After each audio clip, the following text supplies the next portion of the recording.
I'm talking with Hervé Orny, who's a Frenchman who lives in San Diego, and he is the face behind the brand 100%.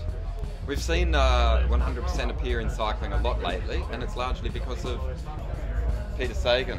He's due on your stand shortly. Talk to me about working with Peter. So Peter contacted us a few years ago about wanting to be our ambassador for road cycling all throughout the world, and I can say it's been a blast working with him. He's such an amazing individual, and we love having him on board. He's been doing so much for the brand. So that's why we're here at TDU, just supporting Peter and his team.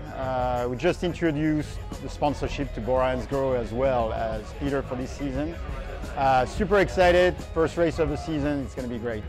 He's a big personality, and I think you got good traction a couple of years ago when you won a stage of the Tour de France and started appearing with the goggles on the podium. Yeah, the goggles. Actually, the goggles was his idea. He's been a very special individual, so he came up with the goggle idea on the podium. He saw that we do that quite a bit on the motocross side. For our athletes, so he saw that when we took him to one of the races a few years ago, and he wanted to do the same. So that's definitely his choice. It's not a marketing shtick from us. But it is in, let's say, response to the UCI's rule about not allowing... It was originally a response to the UCI rule about the sunglasses, okay. Wearing sunglasses on the podium, yes. All right. And beyond sunglasses and goggles, what is 100%? 100% is... So we started as a motocross company doing goggles. We are now the #1 goggle company in the world on the dirt side. So, okay. And we slowly introduce other products. We are very strong in mountain bike. We have a few downhill and enduro world champion on our products. We're doing full face helmets, full mountain bike gear, as well as gloves, eyewear, goggles. There was a question when he did wear the goggles on the podium about what's the go with the ski goggles? He got really annoyed by that. Yeah, so they're motocross goggles basically. We don't do anything on the snow side. Okay. We're still very planted into our roots, which are dirt and road cycling, of course. So no snow. They're not snow goggles. They're not ski goggles. Talk to me about the culture of motocross versus road cycling. It's a different world altogether. It's a little bit of a different world, but there's a lot of crossover. A lot of motocross athletes use road cycling as their training. Okay. A lot of road cyclists actually are really into motocross. A lot of mountain bikers, that's all they care about. They want to talk about motocross more than their own things. Yeah. So there's still quite a bit of crossover within those markets. I mean, road cycling is obviously an amazing training component in the winter and off season. So yeah. And the investment in Sagan, is it paying a dividend? I mean, it doesn't come cheaply, but you've made good headway into the road cycling. The investment is turning out to be amazing, especially because of Peter, of course. Yeah. I don't know if it can be achieved with everybody else, but Peter is definitely bringing revenue back. Shouldn't say that. Okay.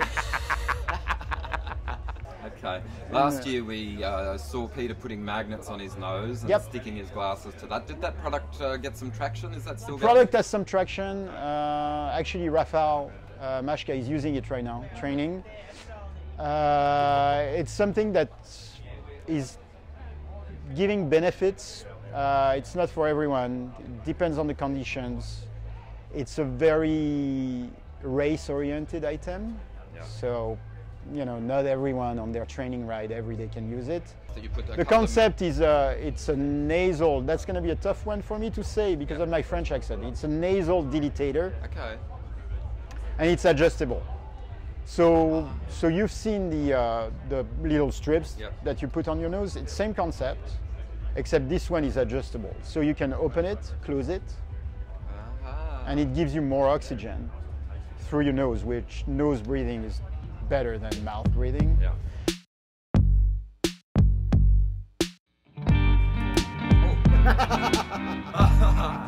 better than the OptiGrab. You can see it's quite a stick, and it actually, it's cool. I like it. Now the dial up the top opens. One way open, one way closed. Oh, hang on. Okay, now it's really expanding and it's cooling my nose, and I can feel the effect that Hervé is talking about, and it's really quite, it's cool.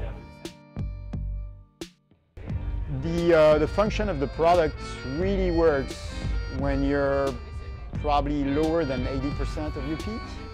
Ah, I thought it was just more or less to stop you pushing the sunglasses up your nose. Oh, no, it's a nasal dilatator, so it brings more oxygen into your body.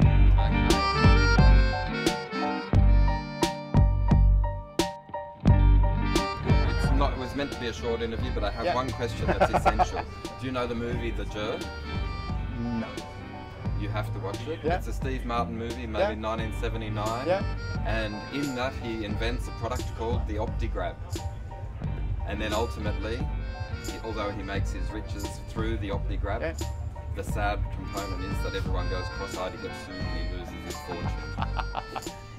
That's great. So it's my advice to you, have a look at The Jerk. It's possibly the finest movie ever made. Well, perfect.